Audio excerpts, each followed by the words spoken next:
Imagine driving in a place where winds approaching 100 mph can rip a car door right off its hinges and engine oil thickens like butter.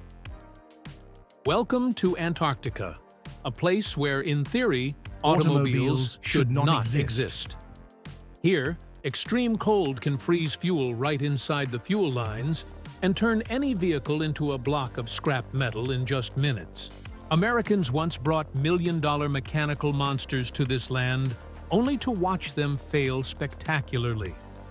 And yet, a small, cheap, completely unmodified Volkswagen Beetle managed to roll steadily across the eternal ice fields. What secret allowed the Beetle to do what muscular machines were forced to surrender to? Today, we set out to answer one crazy question. How do you operate an automotive industry in a place where no roads exist at all? Antarctica was first recorded by humans in 1820, nearly 7 decades before the first automobile appeared in the world.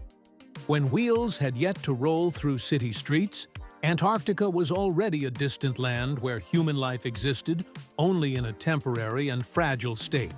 And so, when the automobile emerged as a symbol of progress and freedom, Antarctica became the most unforgiving test ever devised for that machine. First comes the cold. On the inland plateau, summer is considered warm when temperatures hover around 30 degrees C. Winter drops to 60, sometimes even lower. When temperatures reach the 40 threshold, the familiar rules of the automobile begin to betray it. Engine oil thickens like frozen grease. Batteries weaken and die. Fuel solidifies inside the lines. And every attempt to start an engine becomes a gamble. But the cold was never the only enemy. Across the exposed ice, katabatic winds rush down from the high plateau at speeds that can exceed 100 mph. This is no longer wind, but a physical force capable of tearing car doors off their hinges, scouring metal, and erasing all traces of human presence in just a few hours. Beneath the seemingly flat white surface lies a landscape filled with traps. Crevasses tens of meters deep open without warning. Ice masses move slowly but relentlessly, and thin ice sheets can collapse under the weight of the very vehicle attempting to cross them. Here, the familiar concept of roads does not exist.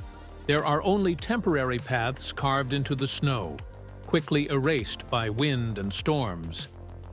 In 1907, during the Nimrod expedition, British explorer Ernest Shackleton brought with him a special vehicle, an Arrold Johnston built in Scotland.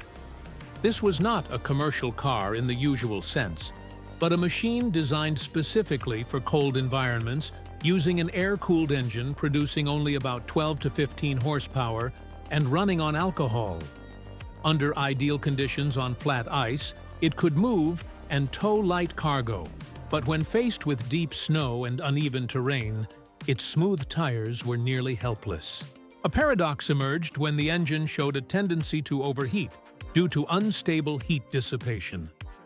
In the end, the vehicle became an early lesson. Antarctica does not tolerate half measures. 2 decades later, in 1929, the Wilkins-Hearst expedition brought along an Austin 7 modified into an 8-wheel configuration with chains. By then, the idea was more practical, focusing on traction and weight distribution. The car could handle hard ice and compacted snow better than before, but it remained limited by its small size, low power, and the fragility of a light vehicle in one of the harshest environments on Earth. The effort was not a complete failure, but it was not enough to change how humans moved across Antarctica. By the late 1930s, the United States entered the arena with far greater ambition. The result was the Antarctic Snow Cruiser, a massive machine envisioned as a mobile base on the ice. Yet, its very size and overconfidence became fatal weaknesses. Its enormous smooth tires failed to provide adequate traction, and poor weight distribution rendered it nearly impossible to operate effectively. In the end, the snow cruiser was abandoned, becoming a stationary research shelter rather than a means of transportation. After decades of failed experiments with bulky, overly ambitious machines, in 1963, an Australian expedition led by Ray McMahon made a bold decision to bring a standard Volkswagen Beetle down to Morrison Station. Not a military vehicle, not an experimental prototype, but a commercial Beetle painted a ruby red that stood out starkly against the endless white ice. It was soon given a nickname that was both humorous and respectful, Red Terror, or by its official name, Antarctica 1. At first glance, the decision seemed reckless. The Beetle had no four-wheel drive, no snow chains, and no specialized technology for polar terrain. Yet, those very shortcomings became its key advantages for survival. Its lightweight prevented it from sinking deeply into the snow, while also allowing people to push, rotate, or rescue it by hand when necessary. Its compact body, sealed with surprising precision, kept snow and freezing winds out of the cabin better than many larger vehicles. Most importantly, the secret lay in the Beetle's heart. Its air-cooled engine, often criticized in hot climates, became an absolute advantage in Antarctica. There was no coolant to freeze, no radiator to crack, no complex system prone to failure. As temperatures plunged, simplicity became strength. The Beetles started, ran, and kept moving. While many larger vehicles were forced to surrender to the cold, repairability was another matter of survival. The nearest proper repair facility was more than 4,000 kilometers away in New Zealand. With the Beetle, engineers and expedition members could disassemble, adjust, and fix problems using basic tools and common mechanical knowledge. No specialized equipment was required, no rare parts, only patience and understanding. And the story did not end there. After leaving Antarctica and returning to Australia, that very same Beetle entered the 1964 BP Australia Rally and won overall. From the coldest place on Earth to the brutal rally stages of Australia, the Small carried with it a title that no one could deny. Entering the modern era, the story of vehicles in Antarctica no longer revolves around reckless experiments, but shifts toward a far more practical goal. At the center of this system is McMurdo Station, the largest research base on the frozen continent, often described as the only true city in Antarctica. What may come as a surprise is that the most common vehicles here are not SUVs or off-road pickup trucks, but the familiar Ford Series vans. In an environment with no paved roads and constant snow accumulation, the A-Series proves to be an ideal choice thanks to its simple chassis, ease of repair, and lack of reliance on complex technology. These vans are modified with 4- or 6-wheel drive systems, multi-range, low gearing, and mechanical components designed to prioritize durability over performance. At McMurdo, speed has no meaning. What matters is that the vehicle starts every morning and brings people home safely every night. The pinnacle of this build-to-survive philosophy is the Ice Challenger, a 1996 Ford E-Series converted into a 6-wheel drive configuration. Under the hood sits a turbocharged 3L V8 diesel engine paired with air suspension and a multi-range transmission, allowing the vehicle to move extremely slowly yet steadily across soft ice.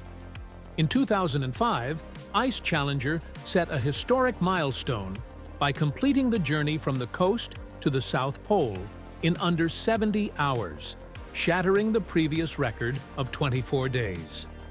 This achievement was not born of speed, but of continuous operation, mechanical reliability, and the ability to function without rescue in a place where the concept of the roadside simply does not exist.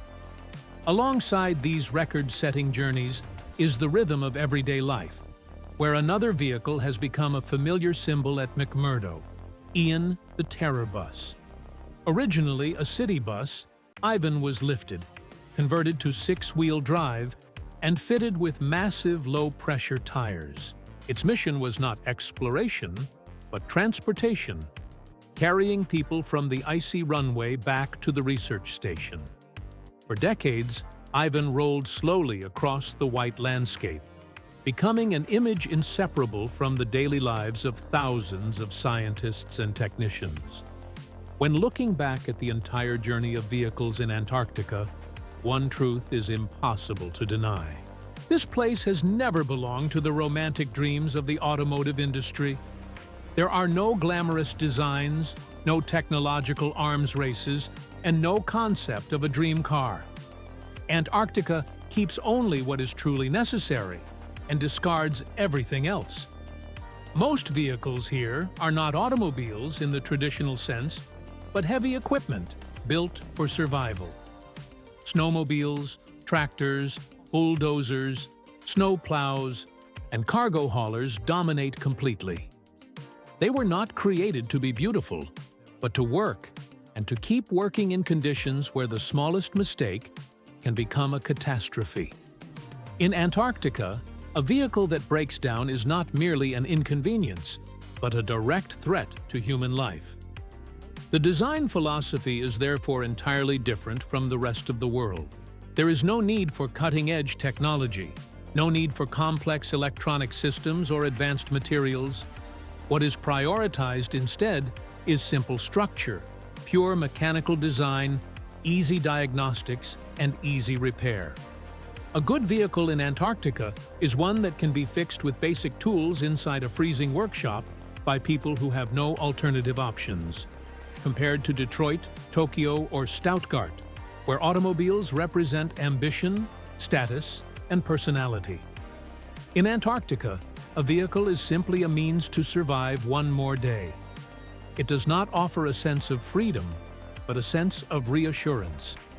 There is no engine roar, no smell of burning rubber, only the steady sound of machinery echoing across the white emptiness, like a quiet confirmation that humans are still present. And perhaps that is the greatest lesson Antarctica leaves behind for automotive history. At the end of the world, a car does not need to conquer nature nor prove anything at all. It only needs to remain true to its purpose, understand its limits, and operate reliably in silence. No automotive industry was ever born in Antarctica. Yet, it is here that the true nature of the automobile is revealed most clearly. A simple, fragile tool, but one strong enough to help humans endure the absolute harshness of nature.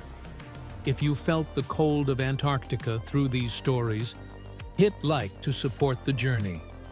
Subscribe so you don't miss World Tour, where we continue exploring automotive history in places that seem utterly unfit for wheels.